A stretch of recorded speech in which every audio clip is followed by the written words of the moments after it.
tama po yun, na yung lifestyles dumadating sa buhay natin. May reason po. Thank you po sa angel po ng papang na binigay ni Lord, kay Ma'am Angie Liwanag.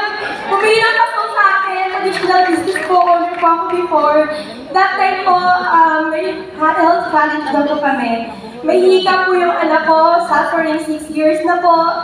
Ako po may kabukas sa matris ko, but taking the product 2 months po, nabuntis po ako dahil sa bata. Dati po yun, yung tatay ko may prostate cancer. Right now, 84 years old po, walang synthetic medicine because of our product. So, ang product, maganda. So, ang ginawa ko, tinignan ko yung business.